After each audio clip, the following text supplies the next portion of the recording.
Real Madrid, Kylian Mbappé a retrouvé ses nouveaux coéquipiers. Kylian Mbappé en conférence de presse. La fin d'un long feuilleton a eu lieu hier pour Kylian Mbappé. Après avoir signé au Real Madrid depuis de longs mois, l'attaquant français a annoncé hier après le club merengue qu'il rejoignait la Casablanca. Un nouveau départ pour lui qui est actuellement en préparation de l'Euro 2024 avec l'équipe de France. S'échauffant ce mardi, Kylian Mbappé a pu retrouver deux futurs coéquipiers. Sacré vainqueur de la Ligue des Champions avec le Real Madrid, Eduardo Camavinga et Ferland Mendy ont rejoint les Bleus pour l'échauffement. Sur le retour d'une blessure, Aurélien Tchouaméni n'a pas pris part à la séance. Real Madrid, Joan Laporta se moque de l'arrivée de Kylian Mbappé. Joan Laporta avec le Barça. Depuis hier, la planète football est en ébullition. Kylian Mbappé s'est engagé avec le Real Madrid jusqu'en juin 2029. La fin d'un long dossier qui va amener pas mal d'impatience suite à ce transfert. Le joueur et le Real Madrid tout juste sacrés champions d'Europe seront encore plus attendus la saison prochaine tout comme le FC Barcelone. Rivaux des Merengues, les Catalans vont devoir réagir à cette prise de guerre. Néanmoins, Joan Laporta ne veut pas prendre le chemin du club madrilène.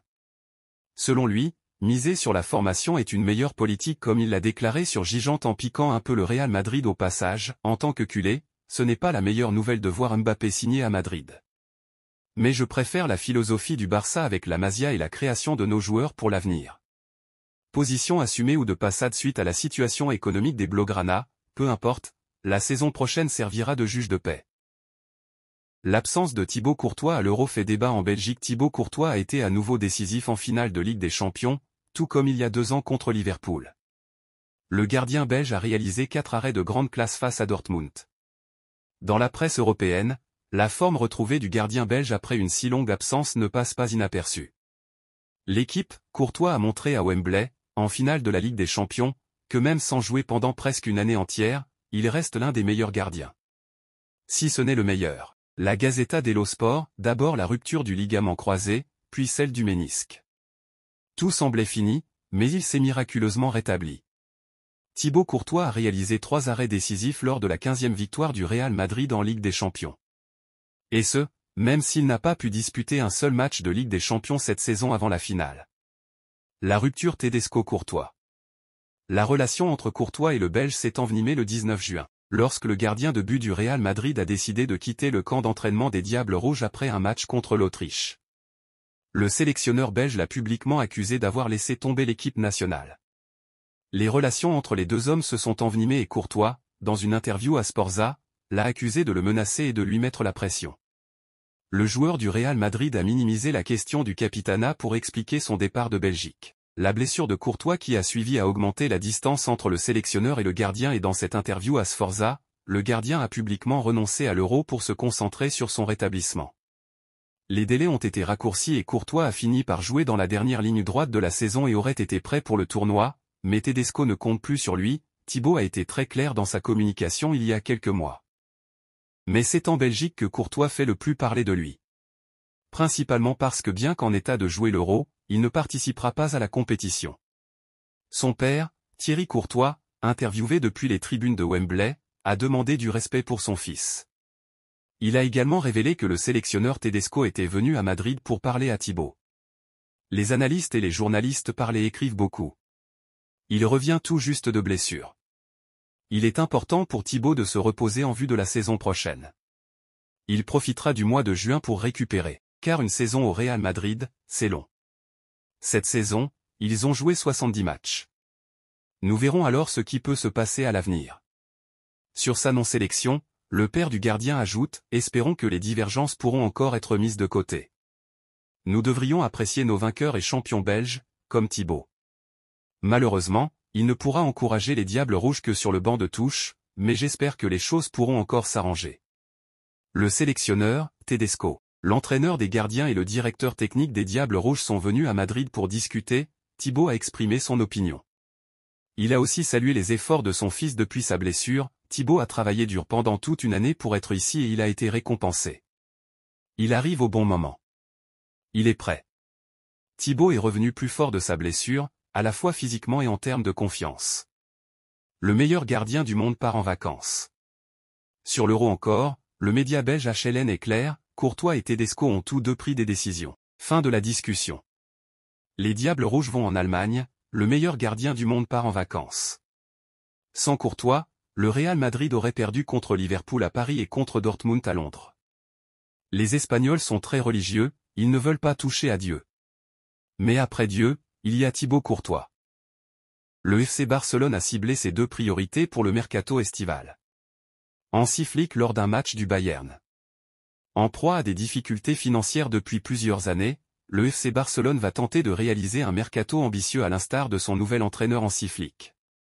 Pour ce faire, le club blaugrana a ciblé deux priorités pour cet été. Le contraste est saisissant et témoigne de l'incroyable fossé qui sépare désormais les deux grands rivaux. En 3 jours, le Real Madrid a remporté sa 15e Ligue des Champions et annoncé la signature de Kylian Mbappé. De son côté, le FC Barcelone nage en plein brouillard. Auteur d'une saison totalement ratée sous la houlette de Xavi, le club catalan a terminé à la 2e place en Liga, à 10 points du Real, et a été éliminé en quart de finale de Ligue des Champions face au PSG. Un terrible déclassement qui a coûté la tête de Xavi sur le banc culé. L'espoir des Blaugrana réside à présent dans la nomination d'Hansi Flick. Le technicien allemand, qui avait traumatisé le Barça lors des quarts de finale de C1 en 2020 avec un 8-2 cinglant, est de l'autre côté depuis quelques jours maintenant. Attendu au tournant après un passage peu convaincant à la tête de la sélection allemande, Flick a une lourde tâche en redressant sportivement les pensionnaires du Camp Nou. En proie à d'énormes problèmes financiers, le Barça n'est pas le club le plus facile à remettre sur le devant de la scène. Pour autant, Flick et la direction sportive catalane travaillent déjà de concert pour le mercato estival qui arrive. Et deux noms reviennent déjà avec insistance du côté de la Sagrada Familia. Joshua Kimmich et Nico Williams sont visés. En effet, Sport nous informe ce mardi que Nico Williams et Joshua Kimmich sont les deux priorités de l'été barcelonais. Pour le premier cité, l'optimisme régnerait du côté du Barça. Prolongeant son contrat l'année dernière, l'ailier de 21 ans est attiré à l'idée de porter la tunique bleue et rouge l'an prochain. Pour le recruter, les dirigeants catalans ont réfléchi à payer en plusieurs fois une somme plus importante que sa clause de libération. Le but étant de payer moins cet été, le Barça pourrait néanmoins consentir à payer les 50, voire 60 millions de la clause libératoire de l'ailier de Bilbao, international espagnol, 13 sélections, 2 buts, point pour le milieu polyvalent du Bayern Munich, le FC Barcelone a d'autres arguments. En effet, Hansi Flick, qui a une haute estime du joueur depuis leur passage commun en Bavière et avec la Mannschaft, va personnellement s'impliquer dans le deal, selon nos confrères catalans. Ayant déjà vu sa première offre être refusée par le joueur de 29 ans, le Barça avance à tâtons, mais compte faire une deuxième offre améliorée pour convaincre le joueur, qui peut être séduit par le projet. Touchant près de 20 millions par an, son salaire semble difficile à atteindre pour les finances catalanes qui ne permettent pas de tels émoluments. À 1 an de la fin de son contrat avec les pensionnaires de l'Allianz Arena, Kimmich ne sera pas retenu en cas de belle offre par ses dirigeants. L'Atlético aimerait profiter du spleen de Lunin. Relevo assure que Lunin est resté froid même au moment des célébrations dans la ville de Madrid. De quoi remettre en cause la prolongation de son contrat jusqu'en 2029 ? La question mérite d'être posée. Après avoir réalisé une grosse saison en tant que titulaire dans un club comme le Real Madrid, Lunin ne voudra peut-être plus se contenter d'un rôle de doublure. Ce qui est sûr, c'est que ses prestations ont fait monter en flèche sa cote sur le marché. D'ailleurs, le média assure qu'un grand rival de la Casablanca se tiendrait prêt à sauter sur l'occasion, l'Atlético de Madrid. Les Colchoneros auraient fait de l'Ukrainien une de leurs priorités en cas de départ de Jan Oblak. De plus, l'Atlético a l'avantage de jouer la Ligue des Champions et d'offrir la possibilité à Lunin et à sa famille de rester dans leur environnement madrilène. Sauf que le Real risque de ne pas vouloir entendre parler d'un départ de l'Ukrainien. Outre le fait de laisser filer un de ses joueurs chez un rival, la Casablanca serait alors obligée de se mettre en quête d'une nouvelle doublure, Kepa va retourner à Chelsea.